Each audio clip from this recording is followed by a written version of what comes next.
Sa mga umaaray na sa parusang dulot ng krisis sa gitnang silangan, lalo na sa epekto nito sa pamasahe, may konting ginhawang aabangan sa susunod na linggo.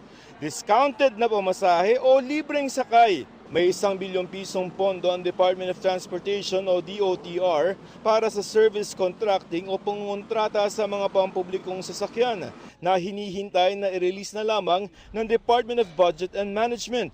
Kung marirelease daw ito agad, pwede nang simulan ng discounted o libreng pamasahe sa April 15. Kumbaga subsidize ang pamasahe ng ating mga commuters. Yun po yung libreng sakay. Ang end goal is always na ang makinabang yung mas nakakarami.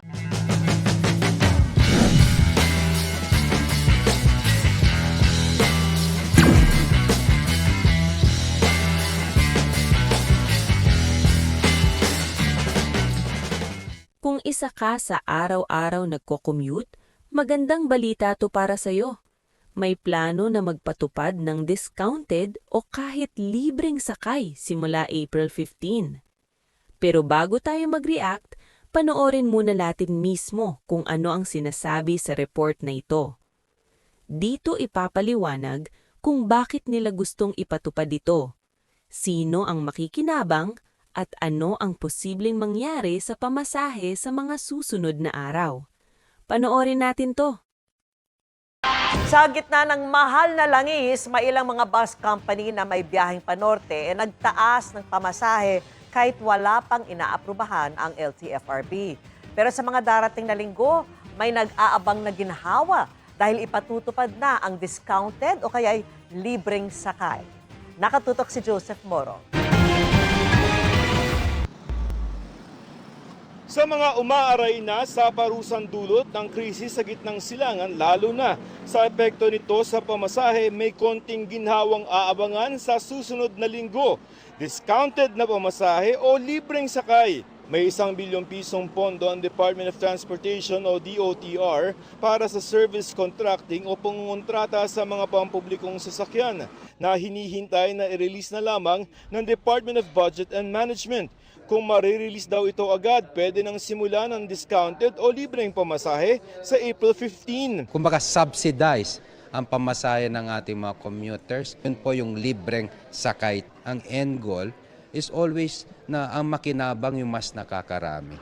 Sa ngayon, penitensya muna ang mga luluwas pa probinsya sa Holy Week dahil tumaas na ang pamasahe ng ilang kumpanya ng bus tulad ng biyaheng pabaler sa Aurora, pati na pa Baguio. Yan ay kahit wala pang inaaprubahang taas pasahe ang LTFRB. Kinonsider po actually na wag na lang umuwi dahil minsan lang din ang bakasyon at naka-homesick din. Ano na, 1,030. Dati, 900 plus lang. anong tingin mo sa ganun? Siyempre nakakalungkot na. Na-consider mo ba na wag na munang umuwi o paano? Hindi pwede kasi siyempre pag family matter talagang kailangan gagawin mo ng paraan. Dahil nga sa pagmahal ng pamasahe, halos lahat ng paraan ng transportasyon tinitingnan na baka mas maraming team bahay ngayong taon kesa team bakasyon. Ang new NAIA Infra Corporation na nagpapatakbo ng Ninoy Aquino International Airport, inaasahan na nilang bahagyang bababa ang bilang ng mga lilipad ngayong Holy Week. Sa North Luzon Expressway, napansin na hindi tulad ng isang taon, walang masyadong bumiyahe nitong weekend pa norte bago ang Semana Santa. Itong nagdaang weekend, wala po tayong monitor na ganung pagdagsa. So, Miyerkules po, bukas ng noon time, tuloy-tuloy po hanggang gabi po yon, maaring tumaas po yung volume po natin.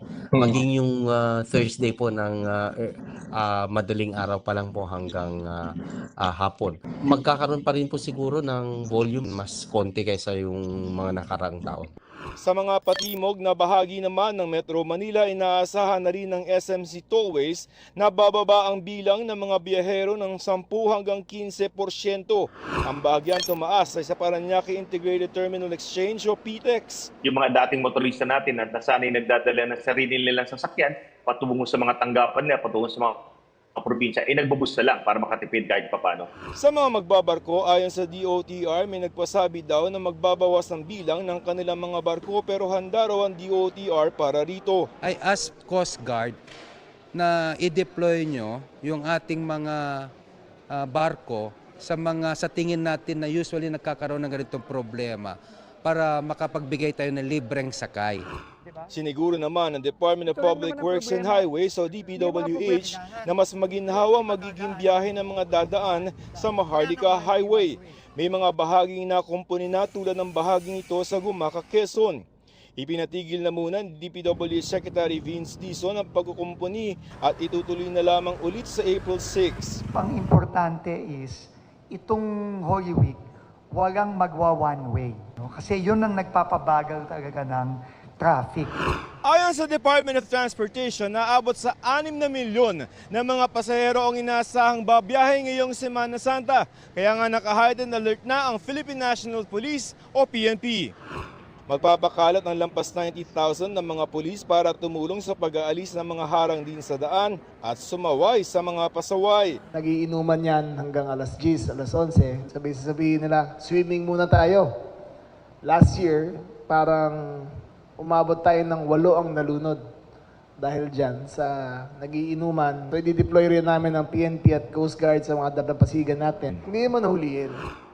Sa mga team bahay sa Metro Manila, walang mga tren tulad ng LRT at MRT pero 24 oras naman daw ang operasyon ng EDSA Bus Carousel. Joseph Morong, nakatutok 24 oras. Alright, so ayan.